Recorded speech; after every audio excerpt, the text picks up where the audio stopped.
mohon sekali dekatkan dengan salat dan Quran. Itu pondasi yang paling kuat. Setelah itu banyak nanti caranya, ada dengan orang tua.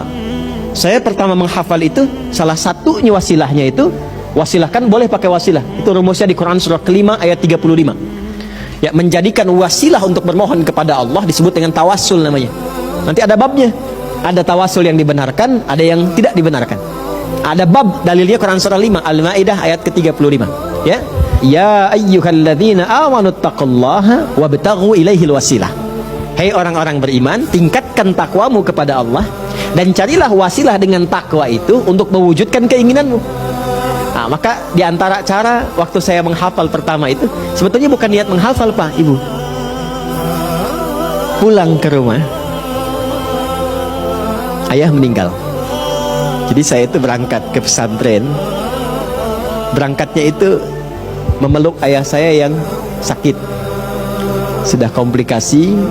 Saya diajak ke Serang, ke rumah sakit umum oleh ibu saya untuk menemui ayah saya.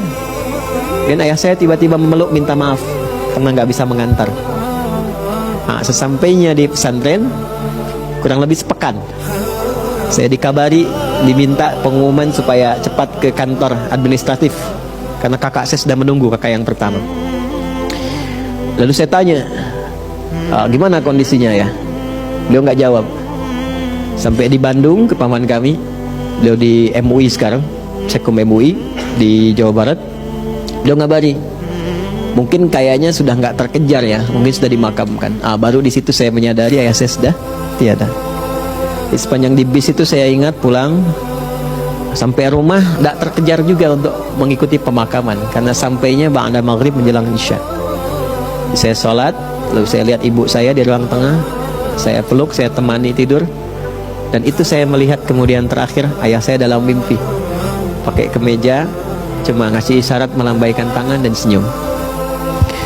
Maka esoknya saya bangun, saya lihat apa yang paling istimewa yang ditinggalkan ayah kami. Ya, ayah saya tidak meninggalkan harta benda yang kebanyakan orang harapkan ya. Ya mungkin ya ada yang pengen uang, pengen pakaian, pengen itu, tidak. Ayah saya meninggalkan Al-Quran dan kitab-kitab. Dan tanpa saya sadari sebelum saya masuk pesantren itu, memang ayah saya mendidik secara langsung, bukan disuruh ngaji kitab. Dan saya baru tahu bahwa kitab yang ditinggalkan itu dan saya pelajari di pesantren, itulah kebiasaan yang sering dididikkan kepada saya, salah satunya. Maka saya ambil mushaf warna biru, masih ingat saya Umar Bakri itu. Saya duduk di ruang tengah, saya menghadap ke kiblat. Lalu saya katakan, ya Allah, saya tak mampu lagi untuk membahagiakan ayah saya dalam hidupnya. Maka berikan saya kesempatan untuk mengalirkan pahala dalam wafatnya, dan berikan kesempatan membahagiakan ibu dalam hidupnya. Maka saya baca Quran itu sampai saya nggak bisa berhenti. Saya baca sampai baru berhenti itu di 40 ayat Al-Baqarah. Baru saya sadar berhenti. Begitu berhenti itu nggak bisa keluar lagi ayatnya. Jadi dari sejak saat itu kalau saya menghafal, nah itu cepat sekali.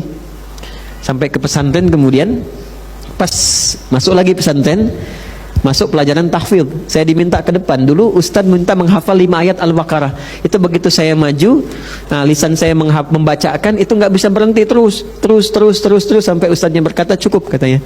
Udah, sekarang kamu ganti tempat duduk Ustadz. Ustadz permisi. Jadi saya memberikan nilai, datang. Teman-teman datang, saya nilai.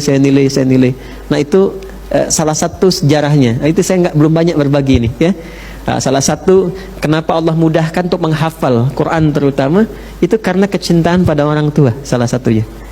Alhamdulillah itu, makanya jangan pernah ya berbuat yang tidak baik pada orang tua. Kalau masih hidup sayangi ya, berbakti sebaik-baiknya. Jangan lihat apakah tua mudanya, sebaik-baiknya berbakti. Jangan pernah melukai hati kedua orang tua ya, berkhidmat, karena nanti berkahnya akan diberikan dalam kehidupan kita. Nah yang paling menarik setelah itu, alhamdulillah ujian. Tiba-tiba saya dipanggil oleh guru olahraga, namanya Pak Gumbira. Semoga Allah muliakan beliau, karena beliau gembira terus. Namanya Pak Gumbira. Jadi saya dipanggil, kata beliau gini, "Nah, mohon maafkan Bapak," katanya. "Kenapa Pak?" "Karena Ananda tidak hadir waktu ujian, Bapak terpaksa memberikan nilai 6.